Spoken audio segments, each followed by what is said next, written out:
A populist stock market revolt wipes out $12 billion from globalist elites as nations rebel against big tech. In this video, we're going to take a look at what many are calling the GameStop Uprising that effectively pushed back against predatory billionaires, how nationalist-populist governments around the world are actively pushing back against big tech oligarchs, and how all of this points to nothing less than the fact that the worldwide populist revolt is just beginning. You're not going to want to miss this. Greetings, everyone. Dr. Steve here with you. Wonderful to be with you. As always, we're here to give you daily conservative hope in the midst of these turbulent times by helping you to think better so that you can feel better. So if you haven't already done so, you know what to do. Make sure to smack that bell and subscribe button. We would love to have you as a regular part of this channel. And for all you Rumble fans, make sure to check out our brand new Rumble channel by clicking on the link below. And for you podcast fans, we are now one of the top 20 podcasts in the nation for political commentary. With your support, we are going to fast make it to #1. So make sure to click on that link below and sign up for our various podcast platforms. Now, before we begin, let's give a huge shout out to our sponsor, and that is the makers of the Cold Killer Heater. It is an amazing device. It works even in the coldest corners of my home where it seems impossible to warm up. It's my very own furnace at my fingertips. I can move it virtually anywhere I want, my desktop or countertop, patio, or any other flat surface that needs heat. Order the Cold Killer today and take advantage of up to 50% off for first-time buyers. Visit thecoldkiller.com. That's thecoldkiller.com, or click on the link in the description below and stay warm this winter season today. All right, gang, let's dive right in here. We saw an amazing development yesterday in the name of the rising populist revolt. Remember, a key theme on this channel to encourage you in the aftermath of November 3rd is that the worldwide populist revolt is just beginning. The worldwide populist revolt is just beginning. What we saw yesterday was an example of how the populist revolt doesn't just involve elections or demonstrations or protests. It can also involve a revolt against the market value of globalist elite predators. So if you're not familiar with what happened, it all surrounds a video game company called GameStop. Okay, my boys love GameStop. It's a store or website where you can get all the latest video games and equipment. GameStop has of late been going through some hard times because of changes in the video game industry, kind of like the old Blockbusters and the changes that surrounded video rental.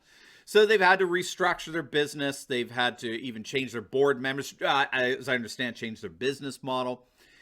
For whatever reason, a bunch of billionaires and hedge funds decided to destroy GameStop with massive short sells, okay? That's where they basically put their money behind a stock they believe is going to fall in value. Selling short basically bets against the success of a company.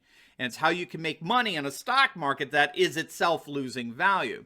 But you can also use short selling to basically bury a company. You can hasten the devaluation deliberately of its stocks if you put more money behind, assuming that it's eventually going to be devalued. And so what happened is that some GameStop fans online heard about what they were doing to GameStop. And so what they did is they started buying up the company's stock, while taking to social media to encourage their friends to go out and buy up the stock as well, which of course caused the stock price to swing wildly up like never before. Its stock shot up more than 10,000%. You heard that right. GameStop's stock surged 10,000%, which is the worst news imaginable for short sellers. They end up losing money while those who are betting on the stock's price inflating, going up, make money. Even Elon Musk got into the mix, tweeting out to his over 40 million followers one word: game stunk. And he retweeted the 4chan site where this populist uprising against billionaire hedge funds was happening in real time, which of course only continued to fuel the rise of GameStop's stock. It's called a pump in stock market lingo. So the end result of this social media-based populist uprising, and I think 100%fedup.com said it best, is that they've completely wrecked the predatory billionaire vultures that were pummeling the GameStop stock, because these guys buying up GameStop stock got wiped out at an estimated minimum of $12 billion. And this is because the only way Wall Street elites who buy against the stock make money is if the price of the stock keeps falling. And this is why these billionaires can end up crushing companies. If your company is public and they don't want you around, they can team up, and collectively bet that your stock is going to fall. And in effect, it becomes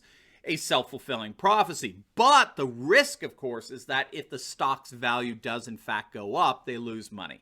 You have to sell your shares at a loss, and that's precisely what happened. This massive group of gamers through social media amassed enough people who end up buying GameStop stock in mass by the millions, effectively destroying the attempts of the billionaires to destroy GameStop. And in the process, they lost billions, those billionaires. Fox Business' Charles Payne said it best. He tweeted out, "All of this whining by Wall Street, it's making me sick. I didn't hear one person on TV complaining about Wall Street trying to crush GameStop." Ah, great. Welcome to globalism, right? Welcome to predatory practices of corporate globalism that by its nature reconfigures the world around billionaire oligarchs. This is why no one in the media thought of reporting on how Wall Street was actively trying to crush GameStop.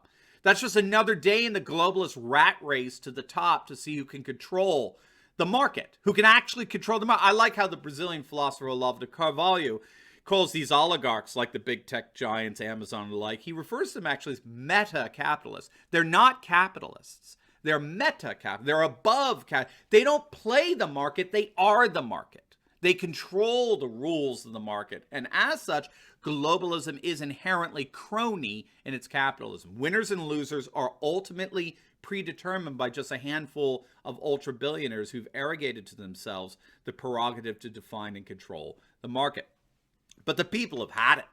And this populist uprising isn't just happening at the level of the stock market. It's actually happening in the international uprising against big tech oligarchs. But first, I am so excited to announce that we do have a brand new alt-tech directory guide called the New Conservative Survival Guide to Big Tech Censorship, which you can get absolutely free by clicking on the link below. This is a guide that's going to give you all the alternative social media sites that you can go to that have all your favorite independent content creators, but of course, without any of the censorship that we're being exposed to by big tech. It's also going to give you insights into what scholars are actually calling an emerging post-Google age. It's absolutely free as an ebook download, and it's yours by simply clicking on the link below. So don't let big tech censors get in the way of your favorite content creators. Click on the link below and enjoy your very own survival guide to big tech censorship today.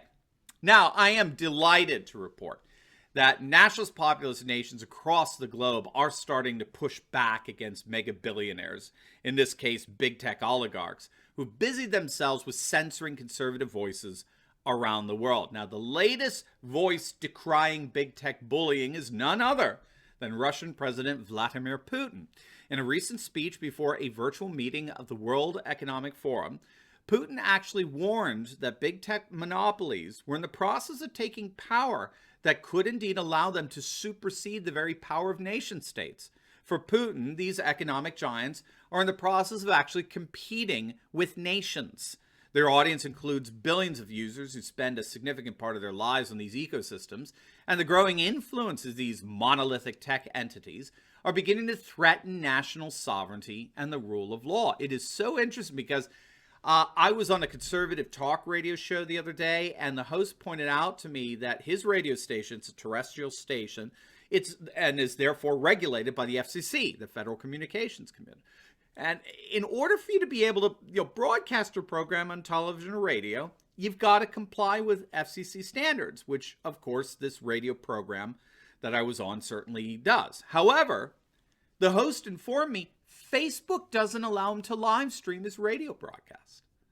They've effectively banned him, though he's in full compliance with FCC standards. This is an example how big tech is actually superseding national sovereignty and the rule of law.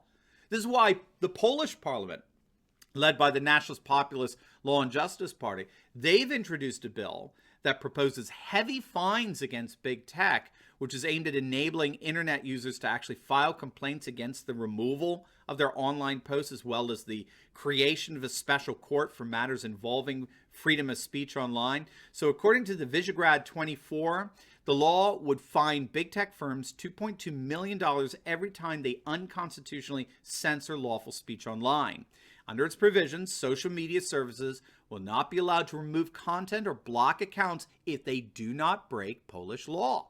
So it's national law that determines what's valid and not valid on social media platforms, not the left-wing sentiments of Silicon Valley oligarch dictators.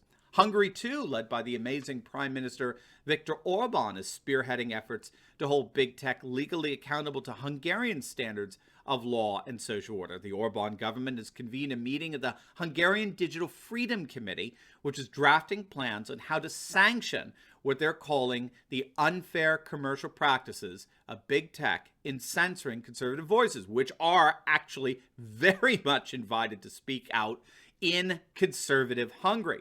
In India, there's a massive backlash brewing against the Twitter ban of President Trump. The ruling Bharatiya Janata Party, the BJP, which is a thoroughly Hindu nationalist party, they're sounding the alarm of the logic of what Twitter did to Trump.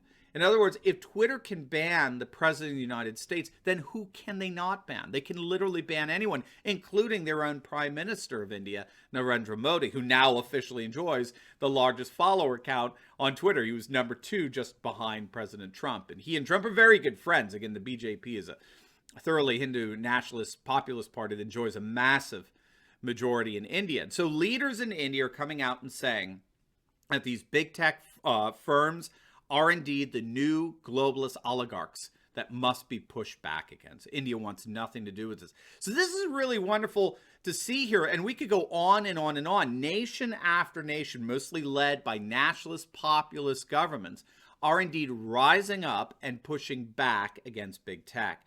And like what we're seeing with the populist stock market uprising, this is all collectively a part of the massive worldwide populist uprising that is indeed just beginning.